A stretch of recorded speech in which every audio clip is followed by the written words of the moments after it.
Hello students, welcome to your channel. तो आज अपन अपनी सीरीज़ को आगे बढ़ाते हुए जो सामान्य ज्ञान की जो सीरीज़ चल रही है उसको आगे बढ़ाते हुए नेक्स्ट टॉपिक करेंगे।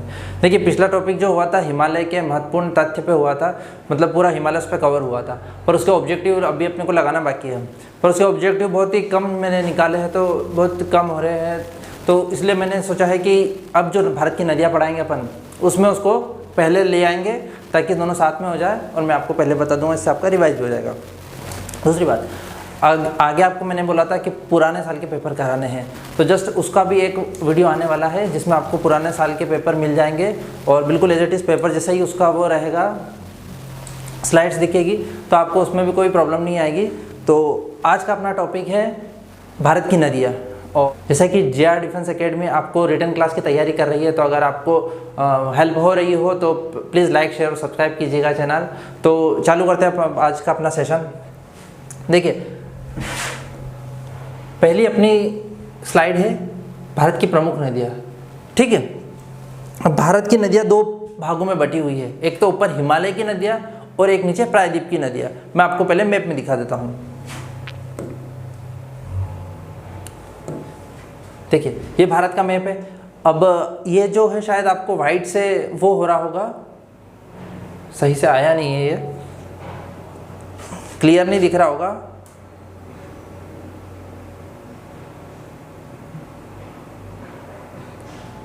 चलिए, मैं आपको ब्लैक मैप पे भी आपको करके दिखा दूंगा। तो अभी अपन इस वाइट मैप पे समझ लेते थोड़ा बहुत। देखिए, प्रायद्वीप भारत में है ना, भारत की नदियाँ दो भागों में बांटी है। एक तो हिमालय से जो निकलती है, जहाँ हिमालय है वहाँ से जो नदी है निकलती है, वो सब हिमालय की नदियाँ कहलाती है। और जो ये भारत की नदियाँ है, प्रायद्वीप भारत की नदियाँ, वो प्रायद्वीप भारत की नदियाँ कहलाती हैं। ठीक है, प्रायद्वीप भारत इसको क्यों बोला, इसको प्रायद्वीप क्यों बोला, पेनिनसुला क्यों बोला था, मैंने आपको पहले ही लेक्चर में बताया था, क्योंकि ये तीन तरफ से पानी से घिरा हुआ है, नीचे से भी, तो इसलिए इसे प्रायद्वीप, इधर नीचे से भी पानी से घिरा हुआ है, इसलिए इसे प्रायद्वीप भारत बोला है। तो अभी अपन पढ़ेंगे हिमालय की नदियाँ आज। तो हिमालय की नदियाँ में देखो, मेन नदी आएगी सिंधु नदी, उसके बाद गंगा नदी और ब्रह्मपुत्र नदी। तो सिंधु नदी तंत्र, मतलब सिंधु नदी और जो उसके आसपास की नदियाँ है वो उसके साथ पढ़ लेंगे। गंगा नदी तंत्र में गंगा नदी और उसके आसपास की नदियाँ साथ में पढ़ लेंगे, और ब्रह्मपुत्र नदी में जो उसके आसपास की नदियाँ वो साथ में पढ़ लेंगे। तो सबसे पहले आज अपन चालू करते हैं सिंधु नदी तंत्र। ठीक है, मैं आपको ब्लैक मैप पे दिखा देता हूँ। सबसे पहले अपन को मैप बनाना है, मैप बनाना सीखना है। और हर जो भी सामान्य ज्ञान की तैयारी कर रहा है, जो भी भूगोल स्पेशली पढ़ रहा है, उसको मैप बनाना बिल्कुल आना ही चाहिए, क्योंकि बिना मैप के आप चीज़ें क्लियर नहीं कर पाओगे। तो आइए अपन मैप ड्रॉ कर लेते हैं पहले।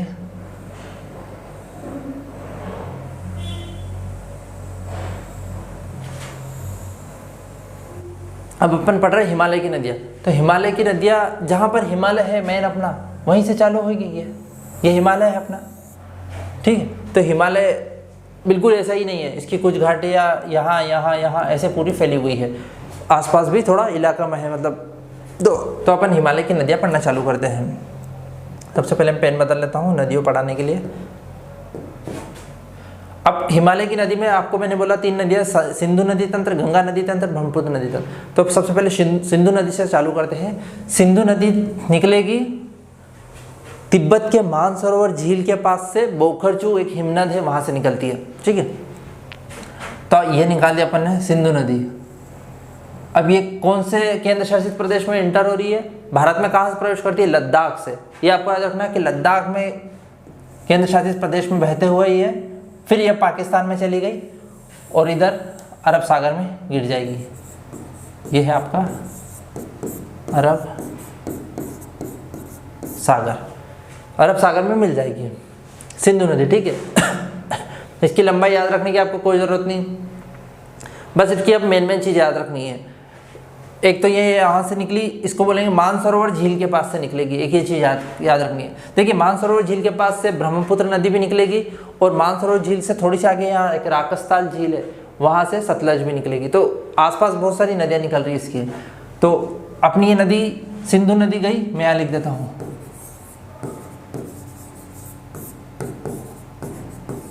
सिंधु नदी। ये गई पहले लद्दाख केंद्र शासित प्रदेश से, फिर अब पाकिस्तान में एंटर हो गई। ठीक है, पढ़ने का बहुत सारा इसमें देखिए यहाँ दमचौक से एंटर होगी, चिल्लास से बाहर होगी, जास्कर और लद्दाख के बीच बहती हुई जाती है, इसके राइट साइड में लेह है, इसकी जो पर अपने को जो खाली एग्जाम में पूछा जा रहा है वही पढ़ना है। तो ये यहाँ से सिंधु नदी गई। इसके बाद इसका एक इम्पोर्टेंट ये बन जाता है कि इसकी सहायक नदी कौन कौन सी है। तो अपने भारत में शेषनाग झील से निकलेगी झेलम नदी, फिर निकलेगी चेनाब नदी, फिर निकलेगी रावी नदी, फिर निकलेगी ब्यास नदी, और इधर से आएगी सतलुज, और ये यहाँ मिलके इसमें मिल जाएगी। ठीक है, झेलम नदी,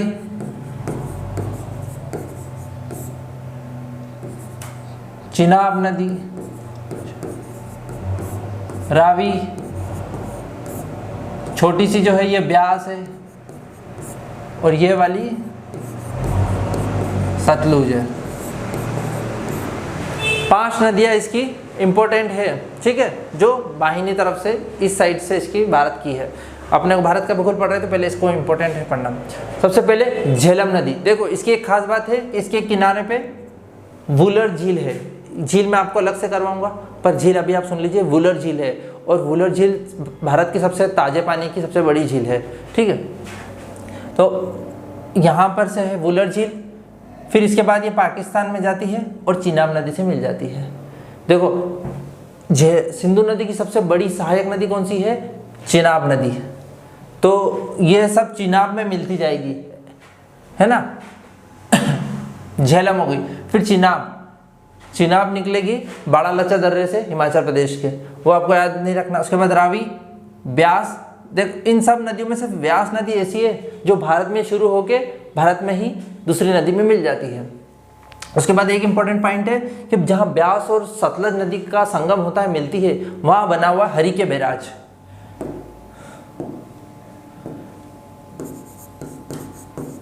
हरिके बैराज क्या है?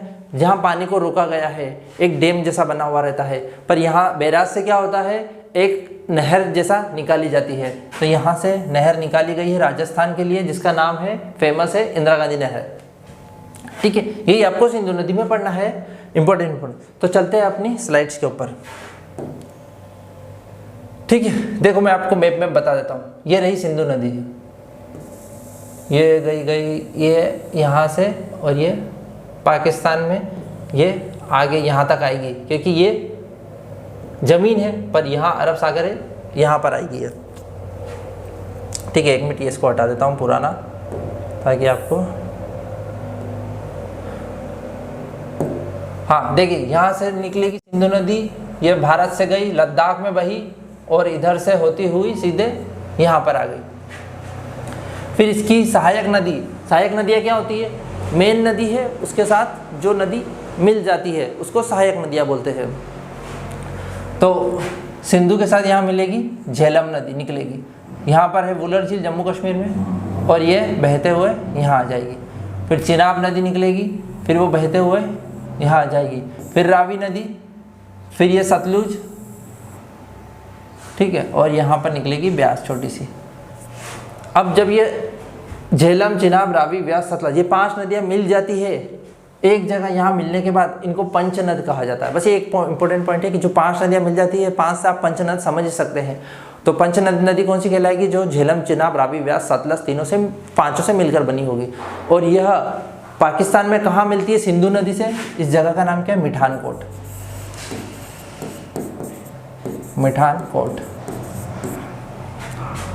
ये हो गया सिंधु नदी। अब इसके बाद अपन गंगा नदी और इस पे भी आएंगे। तो अब इसकी थ्योरी पढ़ लेते हैं। सिंधु नदी तिब्बत के मानसरोवर, देखिए चीन तिब्बत एक ही बात है, ठीक है। पहले उसको वो तिब्बत का इलाका था, अब चीन के पास है, पर उसको तिब्बती बोलते हैं अभी अपन।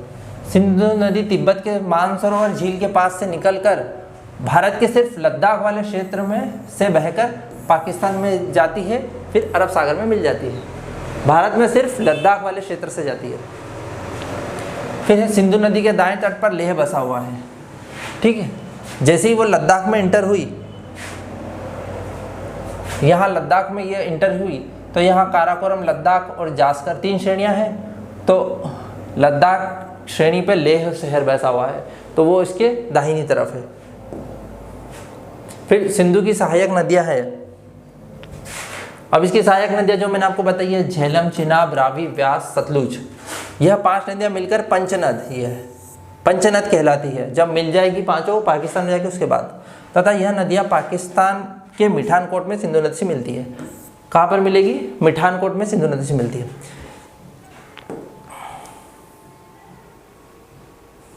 फिर अपना आगे है, तथा यह नदियाँ पाकिस्तान मिठानकोट। फिर हरि के नाम की जगह पर ब्यास तथा सतलुज नदी, याद रखना ब्यास और सतलुज नदी मिलती है, तथा यहाँ हरि के बैराज बना हुआ है, ठीक है। ये डैम बना हुआ है, बैराज बना हुआ है हरि के नामक जगह पर। इसी बैराज से इंदिरा गांधी नहर राजस्थान की तरफ निकलती है। यह भारत की सबसे बड़ी नहर है। नहर की बात होगी तो यह भारत की सबसे बड़ी नहर है। यह हो गया अपना, ये एक और स्लाइड्स देख लेते हैं कि इसमें और कुछ रहा है क्या। हाँ, इसमें एक पॉइंट इंपॉर्टेंट है, भाखड़ा नांगल बांध सतलुज नदी पर बना हुआ है। आपको पता है ना, भाखड़ा नांगल बांध वो सतलुज नदी पर बना हुआ है। देखिए भाखड़ा नांगल एक ही बांध नहीं है, भाखड़ा नांगल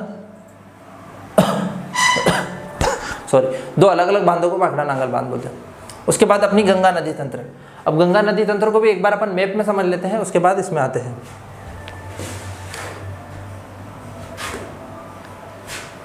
अब गंगा नदी तंत्र अपन देख लेते हैं। गंगा नदी कहाँ से बहेगी? देखिए गंगा नदी 2 नदियों के मिलन के बाद गंगा नदी कहलाती है। कौन सा? मेन जो है वो भगीरथी और अलकनंदा। इसके पहले भी बहुत सारी नदियाँ मिलती है और 5 प्रयाग बनते हैं, पर अभी अपने को सिर्फ मेन नदी देखनी है, गंगा नदी। तो 2 नदी कौन कौन सी है? भागीरथी और अलकनंदा। अलकनंदा निकलेगी बद्रीनाथ धाम के पास सतोपत हिमनद से, और मैं आपको मैप में बता देता हूँ, थोड़ा सा इसको इरेज कर लेते हैं। अब उत्तराखंड में एक नदी है जिसका नाम है अलकनंदा, और एक नदी है भागीरथी। अलकनंदा कहाँ से निकलती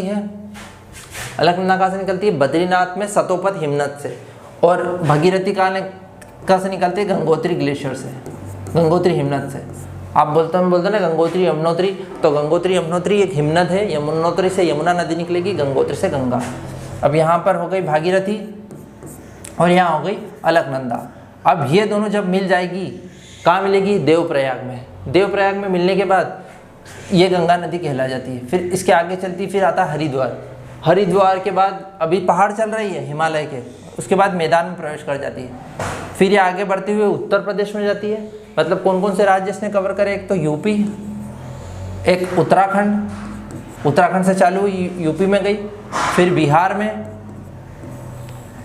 फिर थोड़ी सी जाएगी ये झारखंड में, फिर जाएगी पश्चिम बंगाल में, वेस्ट बंगाल बोलते हैं, फिर चली जाएगी ये बांग्लादेश में। जैसे ही बांग्लादेश में इंटर होगी उसका नाम क्या पड़ जाएगा? पद्मा। बांग्लादेश वाले गंगा नहीं बोलते, वो इसको दूसरा नाम रखेंगे, है ना। तो ये है गंगा की कहानी।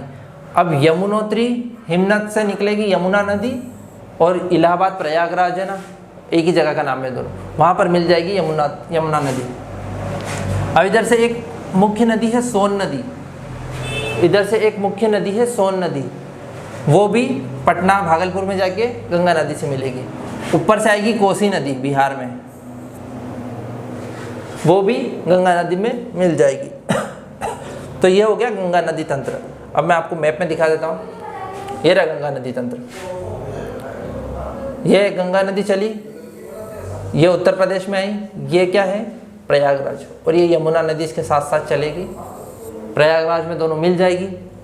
दोनों के मिलने के बाद बिहार में गई, थोड़ा सा झारखंड, ये रहा इतना सा झारखंड, ये झारखंड में गई, पश्चिम बंगाल से होती हुई कहाँ गई? बांग्लादेश, दूसरे देश में।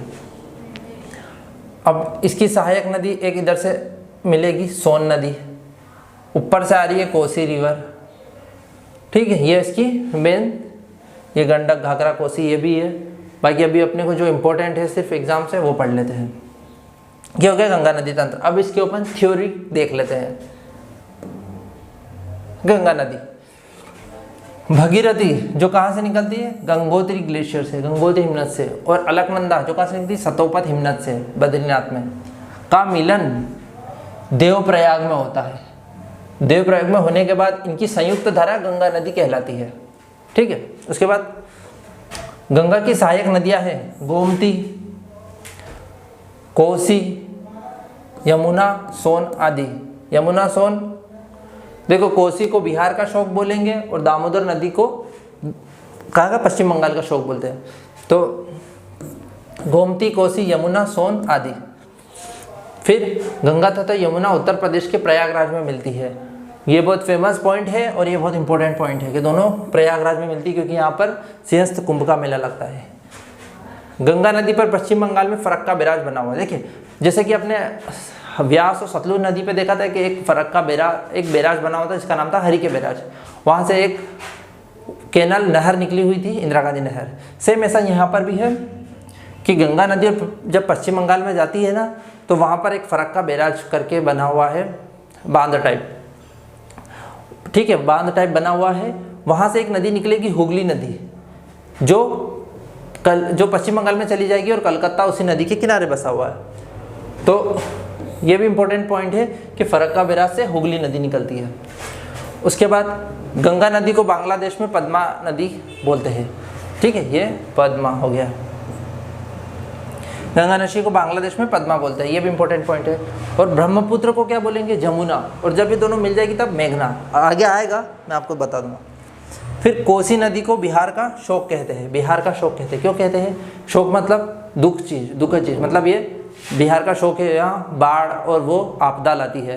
क्यों लाती है? क्योंकि ये अपना मार्ग बदलने के लिए फेमस है बिहार में। बिहार में क्या होता है कि जैसे कि अगर ये पहाड़ों पर से उतरी तो इसके साथ पत्थर और ये आते हैं, तो ये मार्ग जो है नदी का, कभी कभी वो पत्थर रोक देते हैं तो ये दूसरा मार्ग पकड़ लेती है। जो इसका नियमित है वो छोड़ देती है। तो इसके कारण क्या होता है कि जहाँ पर पानी आने का नहीं चांसेस रहते वहाँ पानी आ जाता है और पूरा बाढ़ आ जाती है। तो इसलिए उसको बिहार का शोक बोलते हैं। सेम ऐसे ही दामोदर नदी को भी पश्चिम बंगाल का शोक बोलेंगे।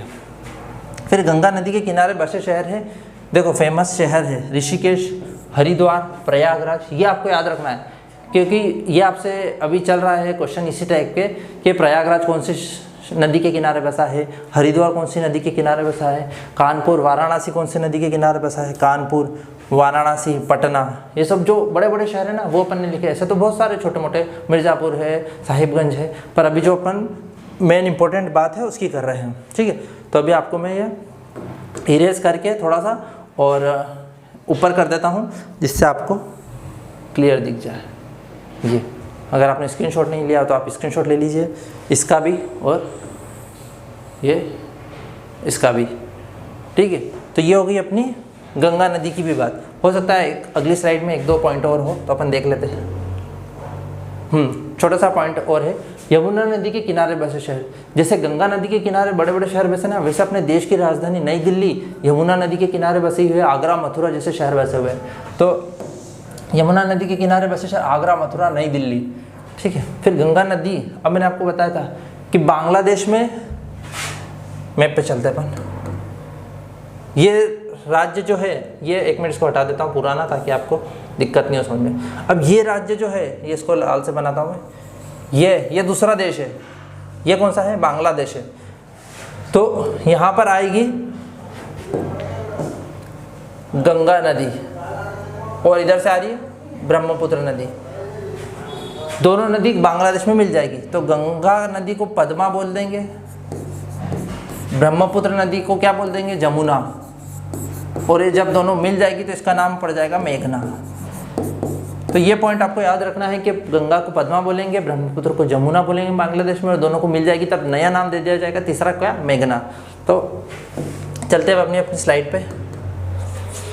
तो ये आप वही पॉइंट है, ब्रह्मपुत्र नदी मिलकर भी है ना, वो पॉइंट आ गया। मैं बताता हूँ, गंगा को है ना पद्मा बोलेंगे, ब्रह्मपुत्र को जमुना बोलेंगे और दोनों मिल जाएगी तब मेघना। अब ये नया पॉइंट है कि गंगा नदी तथा ब्रह्मपुत्र नदी मिलकर विश्व का सबसे बड़ा नदी डेल्टा बनाते हैं। जिसका नाम है सुंदरबन का डेल्टा। अब डेल्टा क्या होता है, देखिए नदी जब समुद्र से मिलने वाली रहती है, जैसे कि अपना मैप में चलते अपन, ये गंगा नदी आई, अब ये यहाँ पर बांग्लादेश है इतना, अब ये यहाँ समुद्र में मिलने वाली है, ये समुद्र है, कौन सा समुद्र है ये कौन सा है, बंगाल की खाड़ी, बंगाल की खाड़ी। खाड़ी क्यों बोलते हैं इसको, क्योंकि ये तीन तरफ से ज़मीन से घिरी हुई है, तीन साइड इसके ज़मीन है, इसलिए इसको खाड़ी बोलते हैं। तो बंगाल की खाड़ी में मिलती है गंगा नदी और इधर से आएगी ब्रह्मपुत्र नदी, ये आई, दोनों मिल गई है ना। अब ये मिलती है तो यहाँ हो जाती है ढलान एकदम ख़त्म, बिल्कुल समतल चीज़ आ जाती है। तो जब समतल चीज़ आ जाती है तो जब उसको ढलान नहीं मिलती है तो पानी फैलने लगता है। और एक और कारण यह भी है कि इसके साथ जो मिट्टी वगैरह आती है वो इसका रास्ता रोक देती है, तो ये फिर दूसरे नए नए रास्ते खोजती है। तो ऐसे करते करते इसकी जो नदी की जो वो रहती है शाखा है, वो कुछ ऐसे फैल जाती है। यहाँ हुगली नदी है, उसकी वजह से फैल जाएगी। तो ये जो है ये इतना बड़ा दलदली एरिया बना लेती है, बहुत बड़ा किलोमीटर का, और इसलिए इसको डेल्टा बोलते हैं। जो भी नदी इस टाइप से समुद्र में मिलती है फैल के, उसको डेल्टा बोलते हैं। कुछ नदियाँ जो है वो पहाड़ से आती है सीधे, और सीधे डायरेक्ट ही समुद्र में मिल जाती है, वो फैलती नहीं, क्योंकि उनको फैलने के लिए ढलान ख़त्म नहीं होती, उनके पास ढलान रहती तो वो सीधे चल जाती, पर किसकी ढलान ख़त्म होती है उनको ये मिलता है। तो अब जब ये डेल्टा बनाती है तो ये इतना बड़ा डेल्टा बनाती थी कि विश्व का सबसे बड़ा डेल्टा हो जाता है। ये क्या नाम है, सुंदरबन का डेल्टा। अब ये सुंदरबन क्यों नाम रखा है, क्योंकि यहाँ पर एक वनस्पति पाई जाती है, एक पौधे पाए जाते हैं जिनका नाम सुंदरी है, इसलिए सुंदरबन का डेल्टा इसका नाम रखा है। तो आते हैं अपनी स्लाइड पे, अपनी स्लाइड कहाँ है, ये रही। तो ये सुंदरबन का डेल्टा बनाती है, जो विश्व का सबसे बड़ा डेल्टा है। उसके बाद ब्रह्मपुत्र नदी, अपनी लास्ट नदी बची आज की, ठीक है, ब्रह्मपुत्र नदी। अब मैं इसको थोड़ा सा इधर भी क्लियर कर देता हूँ, या पहले मैप में दिखा देता हूँ आपको, कहाँ है मैप, ब्रह्मपुत्र नदी। इसको हटा देते हैं अपन ताकि आपको क्लियर दिख जाए, ठीक है। कौन सा पेन है, ग्रीन, रेड ले लेते हैं। ब्रह्मपुत्र नदी भी निकलेगी तिब्बत से, बहती हुई आएगी, अरुणाचल प्रदेश में इंटर होगी, अरुणाचल प्रदेश में इंटर होगी। देखिए इसमें भी बहुत है कि इसको ब्रह्मपुत्र नदी को तिब्बत में सांगपो बोलेंगे, फिर दिहांग बोलेंगे, पर अपने को इम्पोर्टेंट क्या रखना है, तिब्बत से चली, अरुणाचल प्रदेश में आई, फिर असम में आई, ठीक है, फिर ये ऐसे करके नीचे बांग्लादेश में चली गई। अब इसमें सिर्फ इम्पोर्टेंट ये है, ब्रह्मपुत्र नदी कहाँ से निकल रही है, चीन तिब्बत से, मानसरोवर झील के पास, ठीक। अरुणाचल प्रदेश से भारत में आएगी, सिंधु नदी का लद्दाख से आ रही थी, और ये अरुणाचल प्रदेश राज्य से आ रही है। उसके बाद असम में आ जाएगी। असम में इसका नाम, जो ब्रह्मपुत्र नदी मेन है, इसका नाम वो असम में पड़ता है। पहले इसको इतने टुकड़े में सांगपो बोलेंगे, फिर यहाँ दिहांग बोलेंगे, और मेन नाम जो है ब्रह्मपुत्र वो यहीं से चालू होता है। तो पूरे भारत में आगे ब्रह्मपुत्र ही रहता है। फिर जब ये बांग्लादेश में जाती है तब इसका नाम क्या हो जाता है, जमुना हो जाता है। और इसके बाद इस पे सबसे बड़ा नदी द्वीप बसा हुआ है। द्वीप आप समझते हैं ना कि ये नदी आधी इधर से चली जाती है, आधी इधर से चली जाती है। द्वीप क्या होते हैं, जमीन का वो टुकड़ा जो चारों तरफ से पानी से घिरा हो, जिसके आसपास पानी रहता है, वो द्वीप कहलाता है। तो जो नदी पर बसा द्वीप है, माजुली द्वीप है इसका नाम, जो असम में है, ये विश्व का सबसे बड़ा द्वीप है और सबसे बड़ा नदी द्वीप है, ठीक है। ये याद रखना, नदी पे बसा हुआ। समुद्र के तो बहुत बड़े बड़े द्वीप है। तो ये माजुली, इसको जिला भी घोषित कर दिया गया है, असम राज्य में है। तो इसी के बारे में अपन पढ़ेंगे अब आगे नेक्स्ट स्लाइड में। यह नदी भी तिब्बत से निकलती है, ठीक है। अरुणाचल प्रदेश से भारत में प्रवेश करती है, ये भी आपको पता है। असम राज्य में इसका नाम ब्रह्मपुत्र पड़ता है, ये भी पता चल गया। असम में ब्रह्मपुत्र नदी पर माजुली नदी द्वीप बसा हुआ है। यह द्वीप विश्व का सबसे बड़ा नदी द्वीप है, याद रखना, नदी द्वीप है। उसके बाद बांग्लादेश में ब्रह्मपुत्र नदी को जमुना के नाम से जाना जाता है, ठीक है। गंगा को पद्मा, ब्रह्मपुत्र को जमुना, दोनों मिल जाएगी तो मेघना। उसके बाद गंगा नदी तथा ब्रह्मपुत्र नदी मिलकर विश्व का सबसे बड़ा नदी डेल्टा बनाते हैं, जिसका नाम है सुंदरबन का डेल्टा। ये पॉइंट वापस डाला है मैंने, क्योंकि गंगा नदी भी मिलकर बना रही है तो गंगा नदी में भी डाला है, ब्रह्मपुत्र भी मिलकर बना रही तो ब्रह्मपुत्र में भी डाला है। उसके बाद बांग्लादेश में गंगा तथा ब्रह्मपुत्र दोनों की संयुक्त धारा को मेघना बोलते हैं, ठीक है, अब मैं इसको थोड़ा सा क्लियर करके आपको इसको ऊपर भी कर देता हूँ, तो आपको स्क्रीनशॉट लेना हो तो आप ले सकते हैं, और इसको नीचे भी कर देता हूँ तो भी आपको जो पॉइंट छूटे हो वो छूट सकते हैं। तो इसी के साथ ये अपना सेशन खत्म होता है। आशा करते हैं आपको अच्छा लगा होगा, समझ में आया होगा, और आप प्लीज़ लाइक शेयर सब्सक्राइब कीजिएगा चैनल को। Thank you so much students and welcome.